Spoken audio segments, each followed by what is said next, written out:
দুনিয়াতে আমরা কত মানুষ আছি, বিভিন্ন ধরনের অন্যায় অপরাধ জুলুম হামলা মামলা করে থাকি। এই কারণে আমাদের ভিতরে ভয় সর্বদাই কাজ করতে থাকে। আমাদের সাথে স্পেশাল সিকিউরিটি ফোর্স আমাদের সাথে সর্বদাই থাকে। কারণ হলো আমাদের ভিতরে সর্বদাই ভয় কাজ করে। আমি যেই পরিমাণ অন্যায় করেছি, মানুষের প্রতি যে পরিমাণ জুলুম করেছি, অবিচার করেছি, যদি আমি স্পেশাল সিকিউরিটি ফোর্স ব্যবহার না করি, তাহলে আমাকে যে কোনো ভাবে আক্রমণ করতে পারে। তাহলে যে দুনিয়াতেও দেখেন, আপনি সামান্যতম অন্যায় করার কারণে, আপনার ভিতরে ভয় কাজ করার কারণে আপনি দুনিয়াতে স্পেশাল সিকিউরিটি ফোর্স ব্যবহার করেন যাতে আপনি নিরাপদে থাকতে পারেন। তাহলে আমরা আল্লাহ রাব্বুল আলামিনের কত বিধান অমান্য করেছি, রাসূলের কত নির্দেশ অমান্য করেছি, আমরা কত নামাজ গ্যাপ দিয়েছি, আমরা কত রোজা গ্যাপ দিয়েছি, আমরা আমাদের 60-70 বছর হায়াতের জিন্দেগিতে কি পরিমাণ আমরা গুনাহ করেছি, কি পরিমাণ অন্যায় করেছি। আমাদেরও দুনিয়া থাকাকালীন পরকালের প্রতি ভয় হয় না জানি পরকালে রব্বুল আলামিন আমাদেরকে কি পরিমাণ শাস্তি দেয়। এই কারণে সর্বদাই আমাদের ভিতরে ভয় কাজ করে। হায় রব্বুল আলামিন, দুনিয়াতে যে পরিমাণ অন্যায় করেছি, যে পরিমাণ জুলুম করেছি নফসের প্রতি, যে পরিমাণ খারাপ ব্যবহার করেছি মানুষের প্রতি, যে পরিমাণ কোরআনের আইন অমান্য করেছি, যে পরিমাণ রাসূলের নির্দেশ অমান্য করেছি, রব্বুল আলামিন আপনি যদি পরকালে আমাদেরকে নিরাপত্তা না দেন, তাহলে আমরা কুসুমকালেও জান্নাতে প্রবেশ করতে পারবো না। এই কারণে রব্বুল আলামিন রাসূলকে বলে দিয়েছেন, হে নবী আপনি বলে দেন, যদি আমার কোন বান্দা বান্দি দুনিয়াতে থাকাকালীন 4টা আমল করতে পারে, তাদখুলুল জান্নাতা বিসালাম, আমি রব্বুল আলামিন ঘোষণা করে দিয়েছি, আমি রব্বুল আলামিন তাদেরকে নিরাপদে জান্নাতে প্রবেশ করাবো। সুবহানাল্লাহ। তাহলে দুনিয়াতে যদি আমরা 4টি আমল করতে পারি, আমাদের কোনো পেরেশানি নাই, আমাদের কোনো ভয় নাই, আমাদের কোনো চিন্তা নাই। আন আব্দুল্লাহ ইবনে আনাস রাদিয়াল্লাহু তাআলা আনহু قال سمعت رسول الله صلى الله عليه وسلم يقول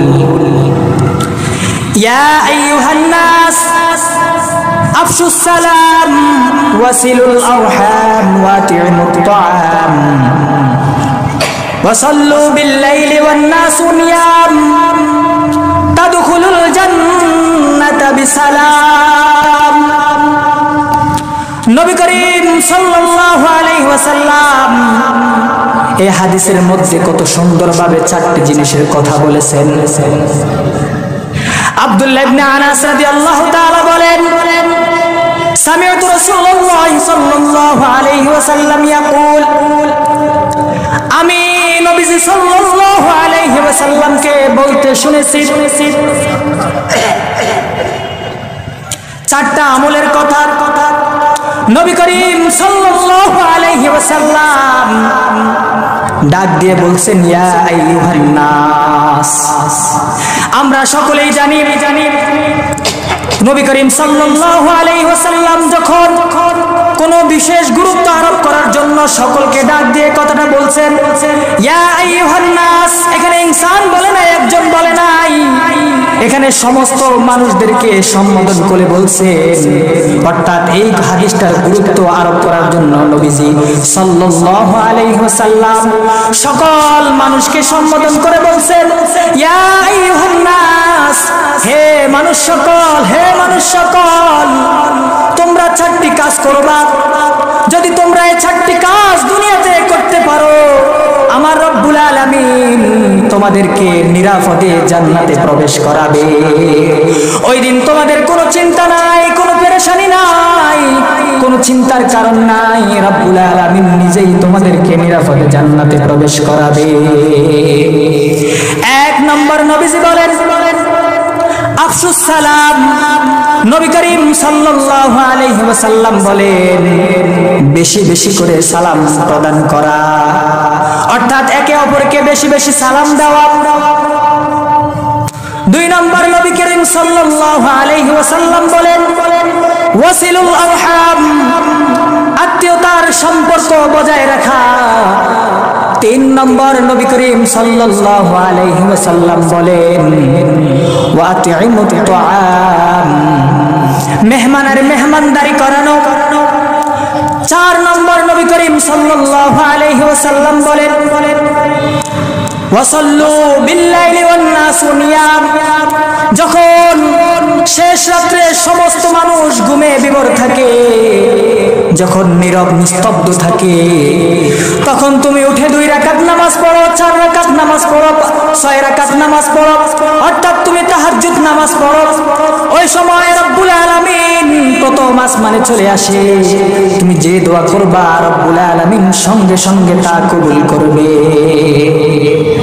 তারপরে রাসূল পাক সাল্লাল্লাহু আলাইহি সাল্লাম বলেন তাদখুলুল জান্নাতা বিসালাম, যদি কোনো ব্যক্তি 4টা আমল করতে পারে রব্বুল আলামিন ঘোষণা দিয়েছেন তাদখুলুল জান্নাতা বিসালাম, তাকে নিরাপদে জান্নাতে প্রবেশ করাবে, তার কোনো চিন্তা থাকবে না, কোনো পেরেশানি থাকবে না।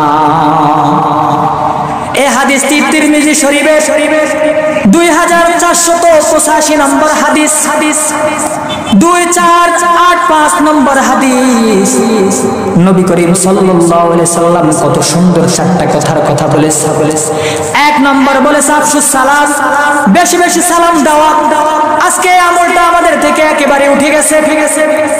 আমরা বড়রা মনে করি আমরা তো বড়, আমার দাড়ি পেকে গেছে, আমি কেন ছোট মানুষদেরকে সালাম দিব, আমার বয়স কম যারা তাদেরকে কেন সালাম দিব। এই কারণে আমরা সালাম দেই না। আমাদের ভিতরে অহংকার কাজ করে, আমি কত সম্মানিত ব্যক্তি, আমি এমপি, আমি মন্ত্রী, আমি মেম্বার, আমি চেয়ারম্যান, আমি মসজিদের সভাপতি, আমি মসজিদের সেক্রেটারি, কেন আমি নিজে সালাম দিব, ইমাম সাহেব আমাকে সালাম দিবে। বাবা মনে করে আমি কেন আমার সন্তানকে সালাম দিব, আমি তো তার বাবা, সন্তান আমাকে সালাম দিবে, আমি কেন তাকে সালাম দিব, আমি তো তার চাইতে বড় দামি সম্মানিত ব্যক্তি। ইমাম সাহেব মনে করে আমি তো সমাজের নেতা, আমি কেন আমার মুসল্লিদেরকে সালাম দিব, আমি কেন আমার বয়সে যারা ছোট তাদেরকে সালাম দিব। আজকে আমরা আমাদের ভিতরে অহংকার ঢুকানোর কারণে আজকে আমাদের দিকে সালামের প্রচলনটা চলে গেছে। এই সালামের প্রচলন আমাদের থেকে চলে যাওয়ার কারণে আমাদের কাছে রহমত আর আসে না। অথচ নবী করিম সাল্লাল্লাহু আলাইহি ওয়াসাল্লাম বলেন আল বারিউ বিসসালামি বারিউম মিনাল কিবির। নবী করিম সাল্লাল্লাহু আলাইহি ওয়াসাল্লাম বলেন সর্বপ্রথম সালাম প্রদানকারী ব্যক্তি সে অহংকার থেকে নিষ্পাপ, সে অহংকার থেকে মুক্ত। অথচ অহংকার কত বড় একটা রোগ। আর এই সালাম নবী করিম সাল্লাল্লাহু আলাইহি সাল্লামের আদর্শ। নবী করিম সাল্লাল্লাহু আলাইহি সাল্লাম এমন ব্যক্তি ছিলেন, এমন আদর্শবান মানুষ ছিলেন যা কশ্চিনকাল বর্ণনা করে শেষ করা যাবে না। তিনি একটা ছোট্ট বাচ্চাকে দেখলেও রাস্তায় তিনি সালাম দিতেন, তিনার ভিতরে বিন্দু পরিমাণ অহংকার ছিল না। নবী করিম সাল্লাল্লাহু আলাইহি সাল্লাম এক হাদিসের মধ্যে বলেছেন নবীজি এক মাজলিসে বসেছিল, ইতিমধ্যে এক ব্যক্তি এসে নবী করিম সাল্লাল্লাহু আলাইহি সাল্লামকে সালাম করলেন, আসসালামু আলাইকুম। তখন ওই ব্যক্তি মাজলিসে বসে গেলেন। নবী করিম সাল্লাল্লাহু আলাইহি ওয়াসাল্লাম বলেন এই ব্যক্তি 10 নেকি পেয়েছে। আরেক ব্যক্তি আবার এই মজলিসে এসে নবী করিম সাল্লাল্লাহু আলাইহি সাল্লামকে সালাম দিলেন, আসসালামু আলাইকুম ওয়া রাহমাতুল্লাহ। নবী করিম সাল্লাল্লাহু আলাইহি সাল্লাম ঘোষণা করেছেন এই ব্যক্তি 20টি নেকি লাভ করেছে। আবার আরেক ব্যক্তি মাজলিস শেষে নবী করিম সাল্লাল্লাহু আলাইহি ওয়াসাল্লামকে বলেছেন, আসসালামু আলাইকুম ওয়া রাহমাতুল্লাহি ওয়া বারাকাতুহু। নবী করিম সাল্লাল্লাহু আলাইহি ওয়াসাল্লাম ঘোষণা করেছেন, এই ব্যক্তি 30টি নেকি অর্জন করেছে। দেখেন, একই শব্দ একটু বাড়তি কমতি করার কারণে সওয়াব বাড়তি কমতি হয়েছে। প্রথম ব্যক্তি সালাম দিয়েছে আসসালামু আলাইকুম, সে 10 নেকি পেয়েছে। দ্বিতীয় ব্যক্তি শুধু আর একটু শব্দ বৃদ্ধি করার কারণে আসসালামু আলাইকুম ওয়া রাহমাতুল্লাহ, সে 20টি নেকি লাভ করেছে। তৃতীয় ব্যক্তি আবারও একটু শব্দ বৃদ্ধি করার কারণে আসসালামু আলাইকুম ওয়া রাহমাতুল্লাহি ওয়া বারাকাতুহু, এই শব্দটা বৃদ্ধি করার কারণে সে 30টি নেকি অর্জন করেছে। সুবহানাল্লাহ, কত সুন্দর নবীজির আদর্শ। অথচ কিয়ামতের ময়দানে একটা নেকির জন্য আমরা জান্নাতে যাইতে পারবো না। আর নবী করিম সাল্লাল্লাহু আলাইহি সাল্লাম বলেন, শুধু সালাম দিলে যে পরকালের জন্য লাভ তাই না, বরং দুনিয়াতেও যখন আপনি সালাম প্রদান করবেন, রব্বুল আলামিন আসমান থেকে আপনার জন্য রহমত এবং বরকত নাযিল করতে থাকবে। নবী করিম সাল্লাল্লাহু আলাইহি ওয়াসাল্লাম বলেন, ইজা দাখালতা আলা আহলি বাইতিকা ফাসাল্লিম, যখন তুমি তোমার পরিবারের নিকট প্রবেশ করো, তোমার আহলে পরিবারের নিকট যাও, ফাসাল্লিম, তুমি তাদেরকে সালাম করো। তাহলে তোমার ফায়দা হবে কি? তাকুন, নবীজি বলেন, তাকুন বারাকাতান আলাইকা, রব্বুল আলামিন আসমান থেকে তোমার প্রতি রহমত এবং বরকত নাযিল করতে থাকবে। তারপরে নবী করিম সাল্লাল্লাহু আলাইহি ওয়াসাল্লাম বলেন, ওয়া আলা আহলি বাইতিকা, এবং রব্বুল আলামিন আসমান থেকে তোমার পরিবার বর্গের উপর রহমত নাযিল করতে থাকবে। আজকে আমাদের নিকটে সালামের প্রচলন না থাকার কারণে, সালামের অভ্যাস না থাকার কারণে আমাদের ঘরের ভিতরে ভেজাল, সংসারে ভেজাল, স্বামী স্ত্রীর ভিতরে ভেজাল। যদি আপনি দরজায় গিয়ে প্রথমে সালাম করতেন, তাহলে আপনার ঘরের ভিতরে আসমান থেকে রব্বুল আলামিন রহমত এবং বরকত নাযিল করত। আপনার ঘরে কখনো অশান্তি আর থাকতো না। আজকে প্রত্যেকটা ঘরে কেন অশান্তি? কারণ রাসূলের আদর্শ আপনার ভিতরে না থাকার কারণে আপনার ঘরে আল্লাহ রব্বুল আলামিনের রহমত এবং বরকত নাযিল হয়েছে। এই কারণে আমরা এই আমলটুকু করার চেষ্টা করব ইনশাআল্লাহ। 2 নম্বর, নবীজি বলেন, ওয়াসিলুল আরহাম, আত্মীয়তার সম্পর্ক বজায় রাখা।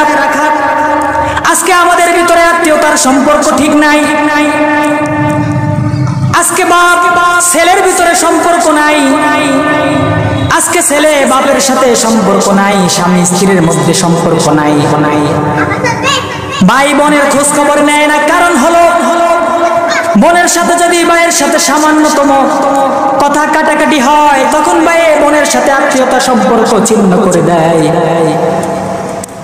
অথচ নবী করিম সাল্লাল্লাহু আলাইহি ওয়াসাল্লাম বলেন, লা তাদখুলুল জান্নাতা কাতি', নবী করিম সাল্লাল্লাহু আলাইহি ওয়াসাল্লাম বলেন, আত্মীয়তার সম্পর্ক ছিন্নকারী কশিনকালেও জান্নাতে প্রবেশ করবে না। কেন আত্মীয়তার সম্পর্ক ছিন্ন করবে? দুনিয়াতে কত ভেজালই হয়। এই দুনিয়ার ভিতরে এমন কোন মানুষ নাই তাদের ভিতরে মন কালাকালি, তাদের ভিতরে জর্দা ফাসাদ সামান্যতম হয় না, এরকম কোন মানুষ আপনি পাবেন না। তাই বিদায় রাসূলের আদর্শ আপনি অমান্য করবেন তা হইতে পারে না। বরং যে আপনাকে গালি দিবে, রাসূলের আদর্শ হলো তাকে আরো কোলে টেনে নেওয়া। নবী করিম সাল্লাল্লাহু আলাইহি সাল্লামের আদর্শের দিকে আপনি তাকান। নবী করিম সাল্লাল্লাহু আলাইহি সাল্লামকে কত ইহুদি ব্যক্তি গালি দিয়েছেন, কিন্তু নবী করিম সাল্লাল্লাহু আলাইহি সাল্লাম তাদেরকে কাছে টেনে নিয়েছে। আজকে আপনার ছেলে আপনাকে সামান্যতম একটু কটুকতার কারণে আপনি ছেলেকে ঘর থেকে বের করে দিয়েছেন, ছেলের সাথে আর কথা বলেন না। আপনার স্ত্রী আপনার সাথে সামান্য কটুকতার বলার কারণে আপনি আপনার স্ত্রীর সাথে কথা বলেন না, আপনি আপনার মায়ের সাথে কথা বলেন না, আপনি আপনার বাবার সাথে কথা বলেন না, আপনি আপনার বোনের সাথে কথা বলেন না। এই কারণে রব্বুল আলামিনের নির্দেশিত পন্থায় না মানার কারণে, রাসূলের আদর্শ না মানার কারণে আপনার ঘরের ভিতরে কখনো রহমত, কখনো বরকত আপনার পরিবারে রব্বুল আলামিন নাযিল করবে না। তিন নম্বর নবী করিম সাল্লাল্লাহু আলাইহি ওয়াসাল্লাম বলেন ওয়াতিউত তাআম, মানুষদেরকে মেহমানদারি করানো, লোকদেরকে খানা খাওয়ানো। অথচ নবী করিম সাল্লাল্লাহু আলাইহি সাল্লামের আদর্শ ছিলেন তিনি মেহমান ব্যতীত কোনো খানা খাইতেন না। সাহাবায়ে কেরামের জীবনের দিকে আপনি তাকায়া দেখেন, সাহাবায়ে কেরামের এমন আদর্শ ছিল, তারা মেহমান ব্যতীত কশিনকালেও খানা আহার করতেন না। আজকে আমরা মনে করি আমার বাবা মারা গেলে মানুষদেরকে দাওয়াত দিয়ে খানা খাওয়াইতেছি, এটাই তো মেহমানদারি। না না, এটা মেহমানদারি না, বরং আপনি শরীয়ত বহির্ভূত কাজ করার কারণে আপনার পিতার কবরে তো কোনো সওয়াব বসবে না, বরং আপনিও গুনাহগার হবেন। এই মেহমানদারির কথা নবীজি বলে নাই। নবীজি বলেছেন উপস্থিত যদি কোনো মেহমান আপনার ঘরে আসে, আপনার ঘরে যদি কোনো খানা উপস্থিত থাকে অল্প হোক, মেহমানকে নিয়ে খানা খাওয়া, মেহমানের সাথে বসে খানা খাওয়ানো, খানা খাওয়া এই অভ্যাস করা, এটা রাসূলের আদর্শ। 4 নম্বর নবী করিম সাল্লাল্লাহু আলাইহি ওয়াসাল্লাম বলেছেন ওয়াসাল্লু বিল্লাইলি ওয়ান নাসু নিয়াম। নবী করিম সাল্লাল্লাহু আলাইহি ওয়াসাল্লাম বলেছেন যখন সমস্ত মানুষ ঘুমে বিভোর থাকে, কোনো সারা শব্দ নাই, নীরব নিস্তব্ধ হয়ে থাকে, তোমরা উঠে আল্লাহ রাব্বুল আলামিনের কাছে কান্নাকাটি করো এবং রব্বুল আলামিনের কাছে সিজদায় নত হয়ে যাও, তাহাজ্জুদ নামাজ পড়ো। এই নামাজের কত ফজিলত, কত ফজিলত, কত ফজিলত! কোন ওলি হইতে পারে নাই তাহাজ্জুদ নামাজ ব্যতীত, কোন বুজুর্গ হইতে পারে নাই শেষ রাত্রের নামাজ পড়া ব্যতীত, কোন আল্লাহওয়ালা হইতে পারে নাই শেষ রাত্রে নামাজ পড়া ব্যতীত। এই কারণে আমরা শেষ রাত্রে রব্বুল আলামিনের দরবারে কুদরতি কদমে সিজদা দেব, কারণ ওই সময় রব্বুল আলামিন প্রথম আসমানে চলে আসেন,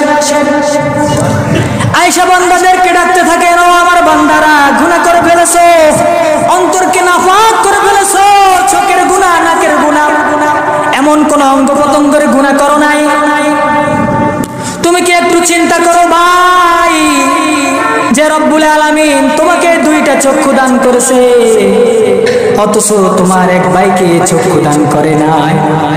তোমাকে কত বড় একটা সম্পদ দান করেছে রব্বুল আলামিন, কত সুন্দর দামি সম্পদ দান করেছে, তুমি কি চিন্তা করেছো কেন রব্বুল আলামিন তোমাকে সম্পদ দান করেছে? অথচ তুমি চোখের গুনাহ করতে করতে চোখকে নাপাক করে ফেলেছো, হাতের গুনাহ করতে করতে তুমি হাতকে নাপাক করে ফেলেছো, পায়ের গুনাহ করতে করতে তুমি পাকে নাপাক করে ফেলেছো, কলম দিয়ে গুনাহ করতে করতে তুমি কলমকে নাপাক করে ফেলেছো। তুমি কি চিন্তা করছো কিয়ামতের ময়দানে হে রব্বুল আলামিনের সামনে তুমি কিভাবে চক্ষু নিয়ে দাঁড় হবা? তুমি কিভাবে হাত 2টা নিয়ে উপস্থিত হইবা? তুমি কিভাবে পা নিয়ে উপস্থিত হইবা? কিভাবে কান নিয়ে উপস্থিত হইবা? অথচ রব্বুল আলামিন তোমাকে কান দিয়েছে অশ্লীল গান বাদ্য শোনার জন্য না, রব্বুল আলামিনের পবিত্র কালাম কোরআনে পাকের তেলাওয়াত বেশি বেশি শ্রবণ করার জন্য। তোমাকে চক্ষু দেয় নাই তুমি সিরিয়াল দেখার জন্য, গান বাদ্য এগুলো দেখার জন্য, রব্বুল আলামিন তোমাকে দেয় নাই, তোমাকে দিয়েছে রব্বুল আলামিন চক্ষুর হেফাজত করার জন্য। রব্বুল আলামিন কি সুন্দর এই দুনিয়াকে সৃষ্টি করছেন, কি সুন্দর ভাবে রব্বুল আলামিন তার নাজ নিয়ামতকে সৃষ্টি করছেন, কিভাবে তৈরি করছেন। রব্বুল আলামিনের পরিচয় তুমি পাওয়ার জন্য, রব্বুল আলামিনকে জানার জন্য রব্বুল আলামিন তোমার এই চক্ষু দিয়েছে। আজকে বান্দা তুমি প্রত্যেকটা গুনার ভিতরে তোমার চক্ষুকে ব্যবহার করো, অথচ চক্ষু কিয়ামতের ময়দানে রব্বুল আলামিনের সামনে মামলা দায়ের করবে। রব্বুল আলামিন আপনি আমানত হিসাবে চক্ষু দান করছেন, কিন্তু এ বান্দা এ চক্ষুর খেয়ানত করেছে, সে অশ্লীল গান বাদ্য দেখেছে, এমনকি যাদের সাথে দেখা দেওয়া হারাম সেই তাদের দিকে তাকিয়েছে, তাদের দিকে তাকিয়েছে। রব্বুল আলামিন আজকে আপনি জানি না আপনি চক্ষুকে কি পরিমাণ শাস্তি দিবেন, এই কানকে কি পরিমাণ শাস্তি দিবেন, এই হাতকে কি পরিমাণ শাস্তি দিবেন। আপনি গুনাহ করতে করতে আপনার কলবকে নাপাক করে ফেলেছেন, তারপরে রব্বুল আলামিন আপনার প্রতি অসন্তুষ্ট হয় নাই। রব্বুল আলামিন বলে, বান্দা গুনাহ করে ফেলেছে শয়তানের ধোঁকা পড়ে, আয় আয় আয় বান্দা ফিরে আয়। তুই দুনিয়াতে তোর মার সাথে বেঈমানি করার কারণে, বেয়াদবি করার কারণে তোর মা তোকে দূরে ঠেলে দেয়, তারপরেও আবার তোকে কাছে টেনে নেয়। কিন্তু এই মা বাবার চাইতেও আমি রব্বুল আলামিন তোকে 100 কোটি গুণ বেশি ভালোবাসি।